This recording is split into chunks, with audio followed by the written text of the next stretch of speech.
How's it going, YouTube? We are back with some more signings and trades as well across sports. We're still trying to get caught up, and we're still a long way away from it. So I think this is the third video of the day, and we're going to start with the NHL Columbus Blue Jackets right winger Patrick Laine signed a 1-year, $7.5 million deal. This is interesting because a lot of has been said between management and between him. I don't really think they're getting along too well. I don't think he likes the system too well. He didn't like the system too well in Winnipeg either. So it's going to be interesting to see what they have to do with him in order to make him happy. Are you willing to pay him $8 million to just be a power play guy? Because he's not going to play defense. He's not going to be able to play defense on just 5-on-5. He doesn't hustle like that. He's just a power play guy. He only plays hockey like a power play guy. So you can't. I don't see the value in paying someone $8 million for that kind of style of hockey. Montreal signed David Savard to a 4-year, $14 million deal.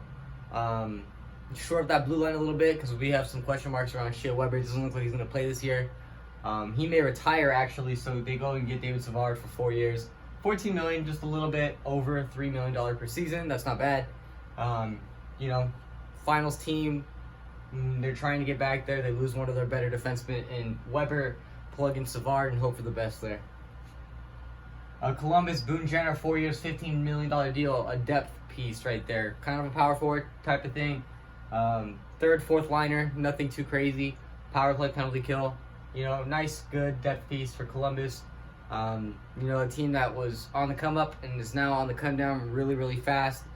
A lot can happen in 2 years, and they saw it. They went from sweeping Tampa Bay, who was, the record-setting Tampa Bay team, 60 wins or whatever it was, to it's sweeping them into missing the playoffs. So it all happened so quick. It's crazy. Dallas is taking a chance on goalie Braden Holtby, 1-year, $2 million deal. I mean, Holtby was one of the better goalies in the world not too long ago. Had a terrible time in Vancouver. Goes to Dallas for a year and $2 million. Low risk, high reward, pretty much for Dallas. $2 million is not gonna, put you over the cap or anything for a goaltender that, who knows, could bounce back and have another like 9-12, 9-15, 9-13 save percentage season. If he's still capable of doing it, I think it's a pretty good idea, pretty good signing. I really can't argue with it that much. The Rangers signed Patrick Laine to a 3-year, $7.5 million deal. He's more of a defensive defenseman. Third pairing probably. Top 6 defenseman. Third pairing, cheap, 3 years, just over $2 million. So it's not, not too crazy, not that big of a deal for them. But depth is always key, and they have it for 3 years with this guy. Columbus signed Sean Corrali to 4 years, $10 million deal. Another depth piece, probably a third or fourth liner. Two-way forward is going to win faceoffs for you, kill penalties. Maybe on the power play here and there, but not too much. Probably more of a penalty killer, two-way forward. Win you faceoffs. These guys are like unsung heroes on your team, and you do need them. So having a younger guy, I believe he's 26, Corrali, for 4 years, just over $2 million is not a bad idea at all.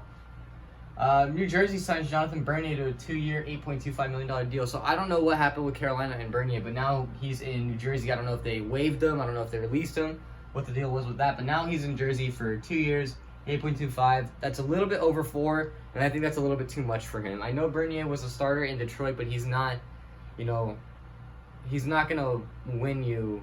If you play him 40 games, he's not going to win you 25 kind of thing, you know what I mean? I just don't think he's that good right now. He's older, he's past it already, in my opinion. So, that's a lot of money for a guy that you should be paying backup money. The Kings signed Andreas Athanasiou to a 1-year, $2.7 million deal. And I really like this deal because I think that Athanasiou was off to a really good start for LA and then got COVID and then got hurt. And it was never really the same after that. He came out of the gates scoring goals like, he was a goal per game for the first 3 or 4 games or whatever it was. He was putting the puck in the net, and then he just really, really slowed down after he got COVID. So you have to hope that he comes back healthy and he comes back ready to play, ready to score some goals. Probably going to be more of a third liner this year with the signing of Dano later in this video right here. But I really like this deal. Cheap, possible goal scorer, power play, penalty killer because of how fast he is. He creates a lot of breakaways. Can't really hate on it. Toronto goalie. They signed goalie Peter Mrazek to a 3-year, $11.4 million deal. Mrazek was in Carolina, I believe. I don't know if he went somewhere else in between that, but now he's in Toronto for 3 years.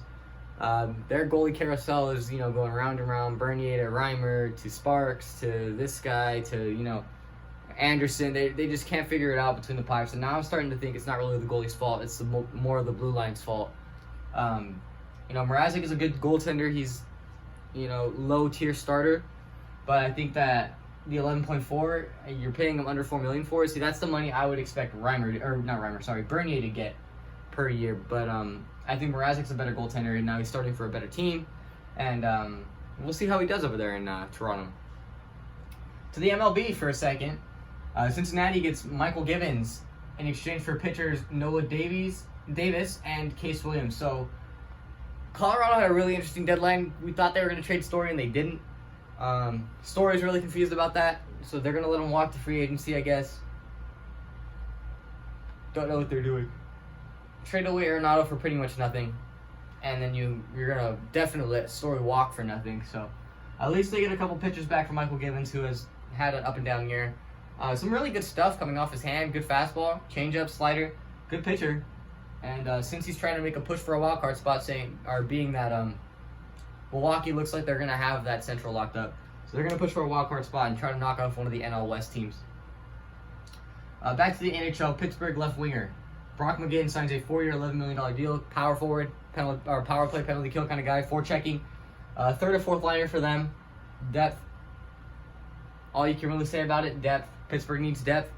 They're getting older. Crosby and Malkin are not getting any younger. They're still extremely talented players, but they need some support from the bottom six. Brock McGinn will chip in a couple. Excuse me. Chicago defenseman Jake McCabe signs a 4-year, $16 million deal. $4 million per season. Maybe a top 4, probably a top 6, two-way defender, power play, penalty kill kind of guy. Good defenseman.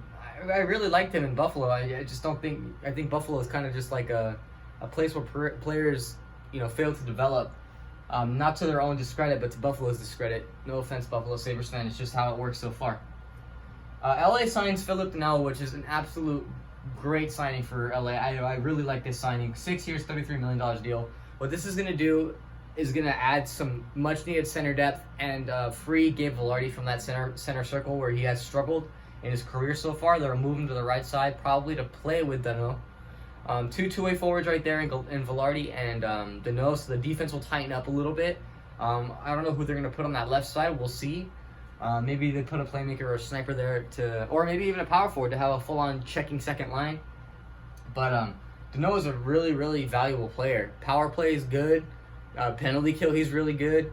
He puts the puck in the net. He creates plays. He's a really solid two-way forward, and I'm really excited to see what he does with the Kings. Just a little bit over $5 million per season, which is a good value for a second-line center of his caliber. Him and Kopitar going 1 and 2 down the middle with probably, Byfield in the pipeline, Turcotte. There's all kinds of young guys that you can plug in there. It's just going to, the Kings' future is extremely bright, and it looks like they're going to run with Danault and Kopitar as their 1 and 2 center for time to come until Byfield is ready to go. San Jose signs James Reimer to a 2-year, $4.5 million deal. Very, very good value for a good backup goalie. San Jose has had their goaltending problems. Jones he had one good year and then he just fell off. Aaron Dell, they've had plenty of goalies go through there recently and none of them have played well. Probably part because their defensive core hasn't been as good. Their forwards are not as good as they used to be either. So, James is gonna go in there and try to patch it up and hope for the best for James Reimer. I root for him. He's a very, very talented goalie, and he seems like a very nice guy as well. The Kings signed defenseman Alexander Edler to a 1-year, $3.5 million deal. Edler's lost a step over the years. He's a little bit older now, but when he was with Vancouver in his prime, I really, really liked him, and I thought he was a really talented defenseman. He's probably going to end up playing more of a defensive defenseman role compared to the two-way defender that he was probably in Vancouver. But, the Kings could use some more defensively minded defenders, kill penalties. IQ is high. He's got a high IQ game. Good to, mentor the younger defensemen like Tobias Bjornfot and Sean Dursey, guys like that. And even Matt Roy and Sean Walker, guys that are NHL established already, but could use some tips to tighten up their game a little bit. I really like this LA Kings team. I know it does sound a little bit biased, and it probably is a little bit biased because I am a Kings fan, but they're so fun to watch, even though they aren't, winning games. They're so young and fast. There's so much young talent. They're just an extremely exciting team to watch, and I'm even more excited this year than I was last year. Tampa Bay made probably the most important decision they made all offseason by signing Braden Point to an 8-year, $76 million deal. That puts them right over $9 million, and that's extremely important because Stamkos isn't, he's had some injury problems. He can't move as good as he usually or used to. So Braden Point's kind of taking that first line center role, releasing Stamkos to the second line where he can just absolutely wreak havoc with that wrist shot that he has. Playmaking ability of Stamkos is insane. Point has a nose for the net. He's probably more of a playmaker than a sniper, but he finds that net. He's always in the dirty areas for being such a small player. He knows where to go in order to score, and you kind of need those guys. That's what makes the best goal scorers the best goal scorers, and the best players the best players. They know where to be at all times. They anticipate with the best of them, and Braden Point really is one of the top centers in the league right now. I'd probably put him easily in the top 10. And Tampa, back-to-back champs, I believe. Yeah, right? Back-to-back champs. I'm pretty sure they won back-to-back, and they could go for the three-peat for sure.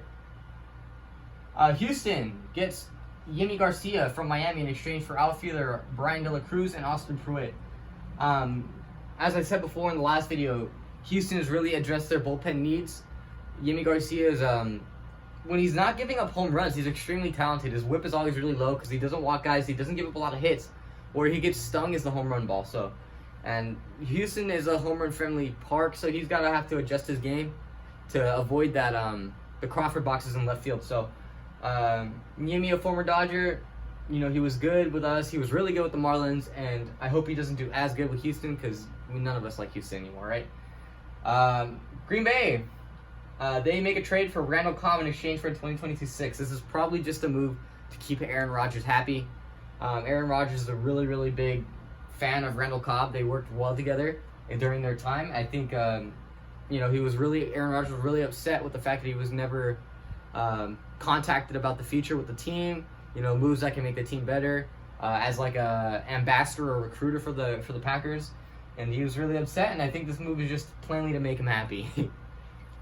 NHL, back to NHL. Anaheim signs Ryan Getzlaf to a 1-year, $4.5 million deal. I really didn't expect Ryan Getzlaf to go anywhere anyways, but the captain, he's been around, probably a future Hall of Famer, at least in the Ducks, Hall of Fame or whatever. Talented power forward, power play, penalty kill. He still has some talent, not as fast as he used to be, but he'll still win you face-offs. He still has probably a second line role if they're gonna let second or third line role if they're gonna let the young kids take over. And what's their names?